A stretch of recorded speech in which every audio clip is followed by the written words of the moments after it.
Hello, on the 29th of April 1992, Valentine Melvin Strasser accidentally seized power in Sierra Leone, a small diamond-rich country in the western part of Africa, becoming the world's youngest head of state, leading 4 million people and the commander-in-chief of a fractious impoverished army.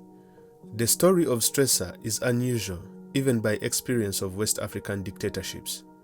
His unlikely rise to power and his precipitous fall to poverty is one of the best explanations of a tale of rags to riches to rags. Valentine Melvin Strasser was born on April 26, 1967 in Freetown, Sierra Leone, where he attended Church Missionary Society Grammar School up to Form 6 at a post-secondary level. On completing school, he enlisted in the Republic of Sierra Leone Military Forces, where he rose to a rank of a junior officer after his training. Stressar was an unknown army captain and only came close to fame when he won a couple of dance-offs in a nightclub in Allentown, a Freetown slum. On the 29th of April 1992, Stressar was among the 6 disgruntled junior military officers who seized power in a bloodless coup and overthrew the then president Joseph Saidu Momo, who was nicknamed Dandong, meaning idiot, for his bad leadership. Taking power was the easiest of tasks, but keeping it and running the country would be the toughest jobs Stressar and his colleagues would have to face. The thought of toppling Saidu's government came about as a result of more than 2 decades of corruption and mismanagement of the country. Life in Sierra Leone had become harder due to a war in neighboring Liberia that had spilled over in the country.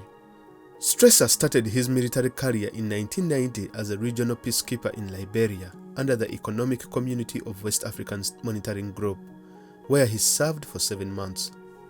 On his return from Liberia, he joined a unit fighting the rebel incursion in the east that had crossed over from Liberia under Charles Taylor.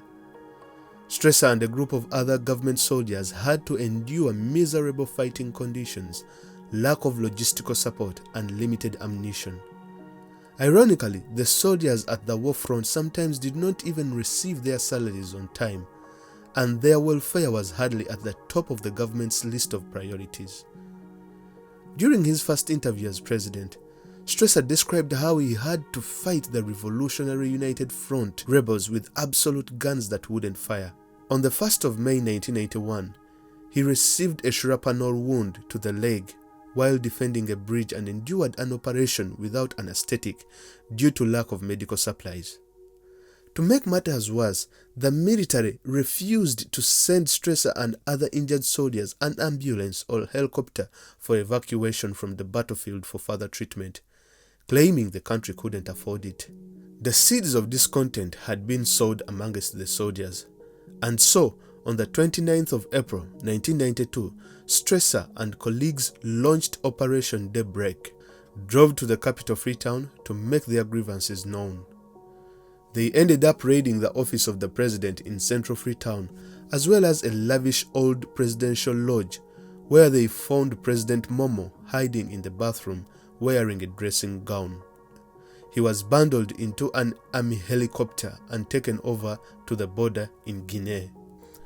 If the coup had come as a shock to Momo, the young officers seemed equally surprised at the ease of their takeover. Later, it would transpire that although the officers were planning a coup, they hadn't necessarily meant to do so on that day. Fate had simply handed them a chance. The coup leaders were so unprepared that they hadn't designated a new leader. Eventually, Stressar was chosen for 3 reasons, not because of his leadership or military expertise, but simply because he was one of the few who had completed secondary school and his English was good enough to read the junta's declaration on radio. As captain, he was also of a higher rank than his co-conspirators. Some also argued that Stressar got at the top post because those around him felt that he could be manipulated easily. The new rulers of Sierra Leone called themselves the National Provisional Ruling Council, NPRC, with Stressar as chairman and president at the youthful age of 25. In standard coup fashion, Stressar denounced nepotism, tribalism, corruption, and promised a clean-up exercise. His government was highly welcomed and popular, whereby people were even snapping up calendars decorated with Stressar, our Redeemer. In no time, the Redeemer introduced reforms by endorsing a 2-year transition to democracy. The soldiers launched a clean-up campaign to rid the streets of mountains of garbage, and often joining in themselves. The economy was doing so well that gas and electricity were once again available. Ambulances, which had all but disappeared from Freetown, were imported and put back to use again. Freetown was painted with inspirational slogans and national heroes. Street crime was reduced.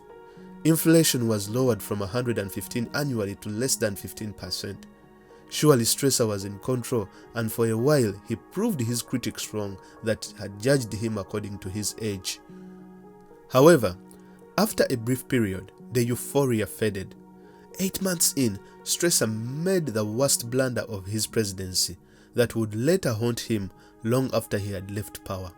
He executed 29 innocent civilians by firing squad on a beach outside Freetown for a foiled attempted coup in December 1992. Some of the men at the time of the coup plotting were even in prison. Realizing his mistake, Stressar apologized and declared nationwide period of mourning. In addition, Stressar promoted himself and his colleagues in the army ranks, which sowed confusion and resentment in the army. This meant that junior officers were suddenly giving their ranking superiors orders. At the time, Sierra Leoneans joked darkly that the NPRC, the interim government's acronym, stood for Na Pikin Run Country, meaning the children are running the country. Some officers moved into lavish houses they had seized from the previous administration's corrupt officials, where they partied hard. Stressar made Valentine's Day a national celebration, along with Bob Marley's birthday. And at one point, he sought to make the disco classic Ain't No Stopping Us Now the national anthem. The junta favored pale-skinned women, creating a craze for bleaching among girls in Freetown. Women who tried to lighten their skin tone with chemicals were called the Wanchi girls.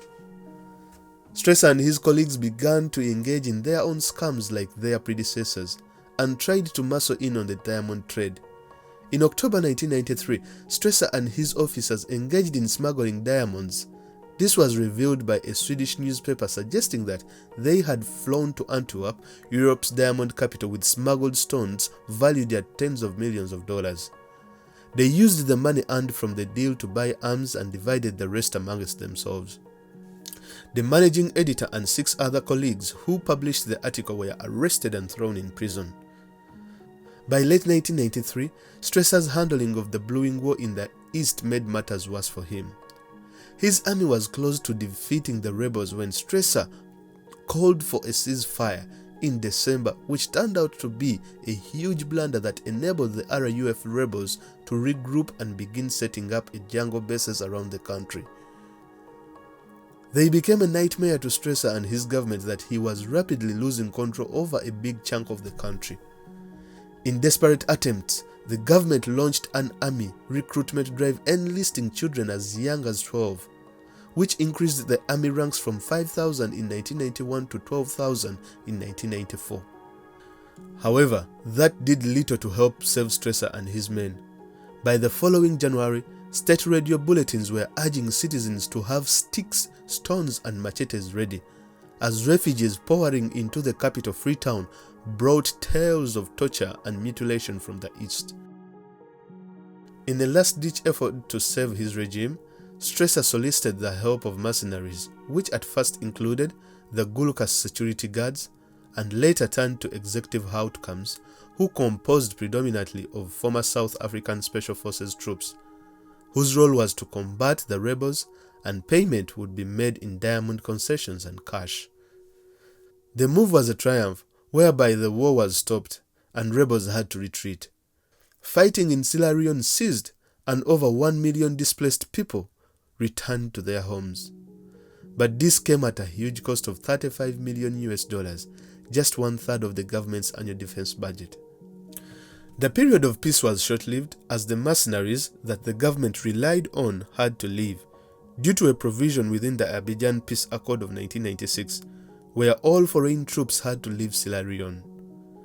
With the accord receiving overwhelming international support, Stressar was under intense pressure to let go of the mercenaries in order to ensure peace. This too turned out to be a great relief for the RUF rebels, who weren't disarmed and decided to regroup and started attacking again. Under pressure from the civic organizations and the donor community, Stressar decided to hold polls in February 1996 and put himself forward as a candidate, ignoring the constitutional minimum age of 90. He subsequently threatened to fire his colleagues who did support him, which inflamed existing leadership rifts within the party. A few weeks before the election, Stressar went to a routine government meeting with substantial security personnel. While in the meeting, his second-in-command, Julius Maada Bio, held a gun to his head and ordered him to surrender. He was overpowered and bundled into a helicopter and flown to Guinea, just as it had happened to Joseph Momo 4 years earlier. On their way to exile, the captors were too sloppy that they realized the keys to the handcuffs were forgotten. The chopper had to fly back to Freetown to retrieve them. Though Maada Bio was only 30 at the time and harbored ambitions to make himself president, he allowed the election campaign to proceed, and in March 1996, Ahmed Tijan Kaba, a 64-year-old politician, was elected as president. What happened to Stressar after being deposed is perhaps the strangest in Stressar's unusual life, as well as the biggest lesson to all African leaders.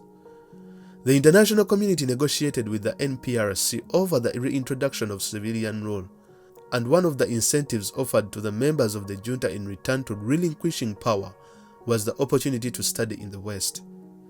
Even though Stressar had eventually lost power by less graceful means, he was able to take up this opportunity.